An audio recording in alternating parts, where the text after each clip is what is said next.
Hello and welcome to the Idaho Reports podcast. I'm Logan Finney. It has been a whirlwind 3 months over the course of the legislative session, and for observers across the state, sometimes that action is a little difficult to keep up with. Joining me this week to discuss those issues and possible transparency reforms we could see at the Idaho legislature is Jason Mercier, Vice President at Mountain States Policy Center. Jason, thanks for joining us. Logan, it's great to be on with you, and I'm really happy to talk about opportunities to improve citizen access to the legislative process, because I think there's some reforms we could take advantage of going forward. Yeah, before we dig into those reforms, let's orient this conversation. Remind me, who are you at Mountain States Policy Center? What sort of work do you do? And how long have you guys been on the scene here in Idaho? Yeah, so Mountain States Policy Center is kind of the new kid on the block. We're entering our second year, and we're a little unique amongst the kind of policy groups across the country because we are a regional think tank. So we focus on multiple states, and our states that we really highlight a lot are Idaho, Montana, Wyoming, and Washington. And that's kind of where we get our mountain states symbol from, because those states all have the mountainous regions in them. And when you're looking at a regional perspective, it allows you to kind of really take advantage of that federalist system that we're in of no idea is new under the sun. So we can see where things have worked, where they don't work, and how states can really take advantage of the best practices out there to improve government services, fiscal responsibility, and the overall investment the taxpayers are receiving for the tax dollars. One of those perks of our federal system, too, is each of the 50 states gets to be, I think the phrase I've heard is its own little petri dish of democracy. We get 50 different ways to do things. What stood out to you most as an observer of this 2024 Idaho legislative session? So on the transparency front, there is good and bad as there is in every state. But I mentioned that we track 4 state legislative processes. So we're tracking the legislature in Idaho, Montana, Wyoming, and Washington. And unfortunately, Idaho was the most difficult to find out ahead of time what was on the agenda. So what we're talking about is the advanced public notices of the hearings, what bills are under consideration, the ability to participate in those. Because if you think about this is a citizen-driven legislative process. You're busy going to school, you're busy taking care of your family, you're busy running your business. So if you don't have that advance notice, it's really hard to engage in that legislative process. Once action has actually been taken, like once the bill has been heard, once the bill has been voted on, there are a lot of good transparency resources on the legislative website to find out about that. Just not a lot up beforehand where you actually want to have that citizen involved. So here in Idaho, we do have a pretty strong open meetings law that means that public bodies have to conduct their work in public, but that doesn't completely apply to the legislature. They don't have to follow for example, the 48 agenda requirement that something like a city council or a county commission has to follow. What sort of recommendations does Mountain State Policy Center have to improve that transparency on the front end? Yeah, and that's not unique to Idaho. Most state legislatures do not subject themselves to the Open Public Meeting Acts that other cities and counties have to follow. And there's actually been some fights in states about whether or not they're subject to the Public Records Law, but that's a conversation for another day. But even with that exemption that they have, what we have noticed in the other states that we track and nationally, there's the best practice of advance public notice. So an example I will give you is in neighboring Washington state. They are required underneath their legislative rules to give 5-day notice of a public hearing. So 5 days in advance if a committee is going to hold a hearing and what is on that agenda. And the whole purpose of that is now I know as a citizen, should I pay attention to what's happening? Is there a bill under consideration that I want to comment on? And coupled with that, then obviously is when you're talking about the mountain states, these are very large geographic states. Especially with the mountains, it's hard to get across in the wintertime, unfortunately, when legislative sessions happen.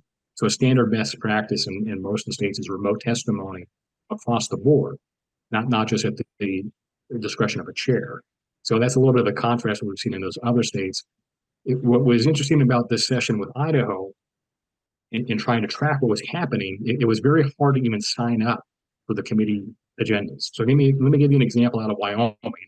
Of the 4 states that we track, Wyoming is actually the easiest to sign up. You go to one website and you can just check a box for every committee, every county, every city, every government agency, and you will get updates on what they're doing in advance.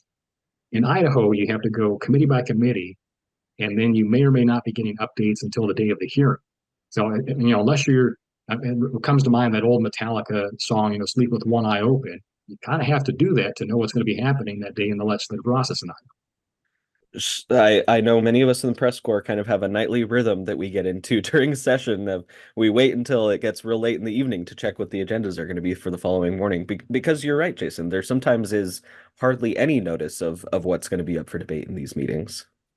And I know the argument that you often hear is this is a part-time citizen legislature and they don't want to be there longer than they have to be. And if you build in these requirements for advanced public notice, for posting bills in advance, it can slow the process down. But again, this is a citizen-driven process. We're doing this because we want the citizens engaged in their governance.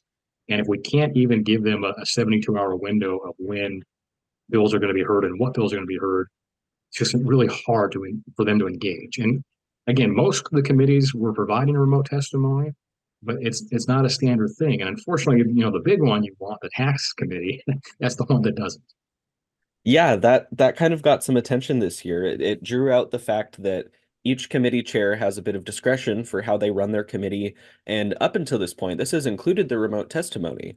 The very fact that we have remote testimony is still kind of new and still, I think, partly a feature of the pandemic, in that the legislature had tried some pilot programs for offering remote testimony in one or two committees.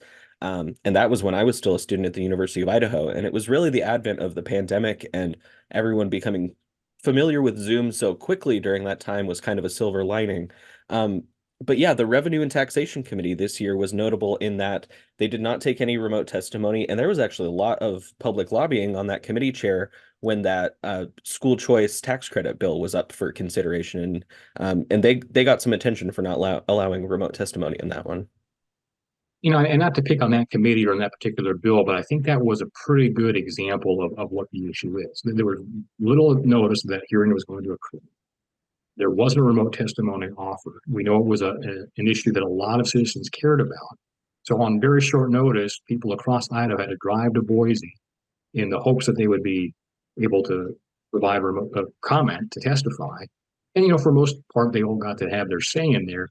But I think the contrast on that is even if you have a requirement for remote testimony, and I'll give you an example again out of Washington State, that's not going to guarantee you're going to get to testify. Every chair always has a discretion, even if you're there in the Capitol building, in the hearing, who they're going to call and how much time they're going to give them.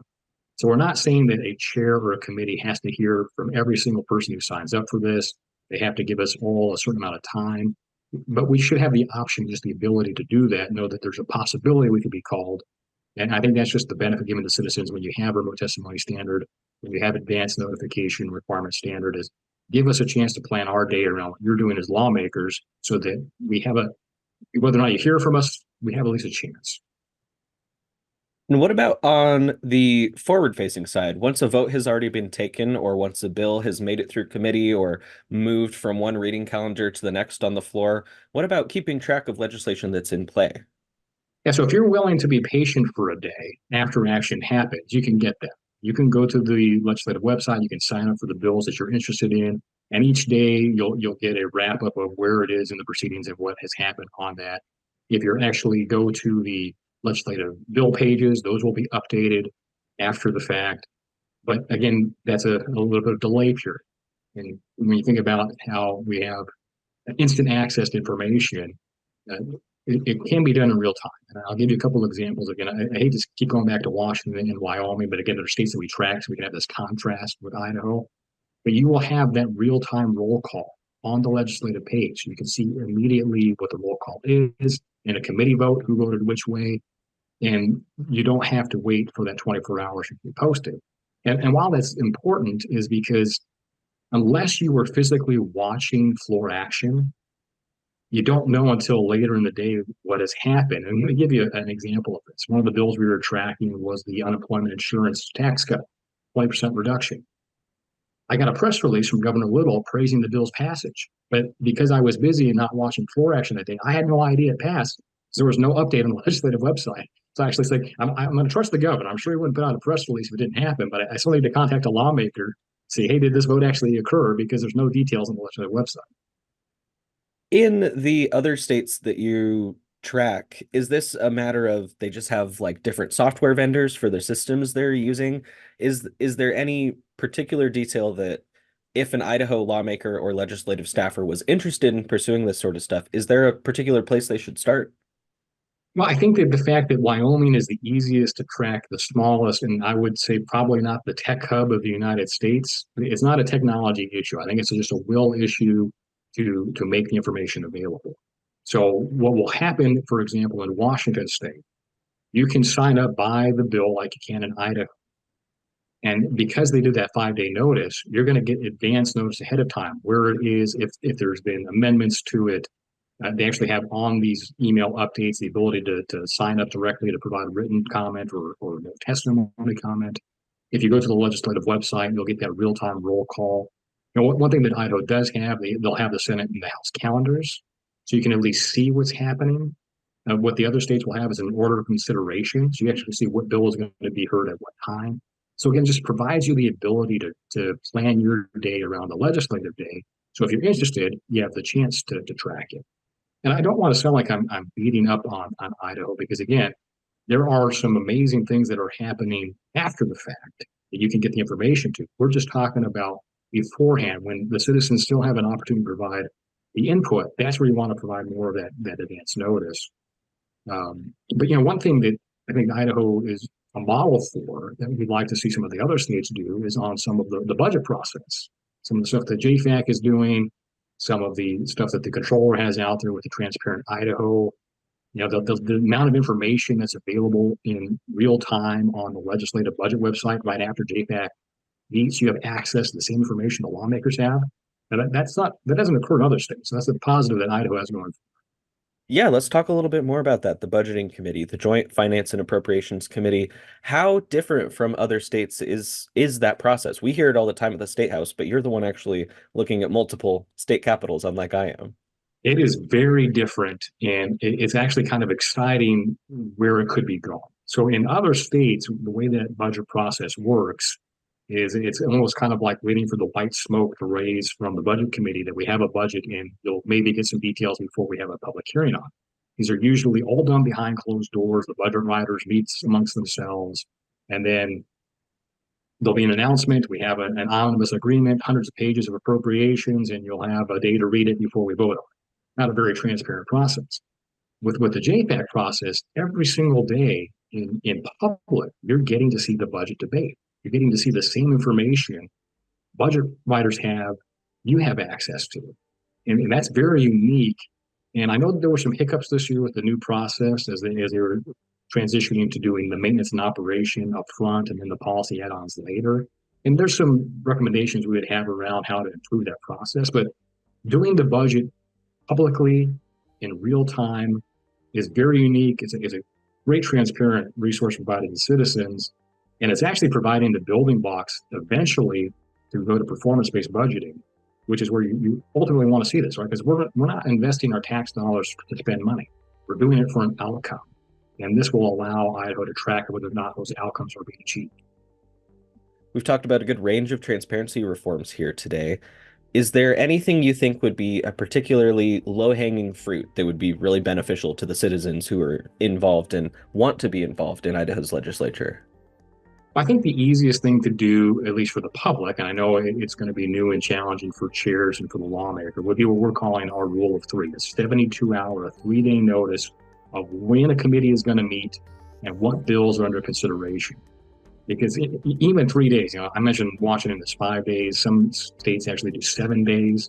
We think 3 days is a pretty good way to look at this, knowing that it's a part-time citizen legislature, so that citizens can at least plan out, hey, do I need to get time off of school? Do I need to arrange daycare for my kids? Do I need to adjust my work schedule because this issue is really important to me? I don't think it's asking a lot, especially realizing that there isn't a fixed end date in Idaho. You know, you have a fixed start date, not end date. So it would take a little bit of effort to try to plan session around that notice requirement. But again, this is a citizen-driven process. It's for the citizens. We should allow them a chance to know what's happening. All right. Jason Mercier, Vice President at the Mountain States Policy Center. Thanks for sharing your perspective this week. Thanks, Logan. I appreciate it.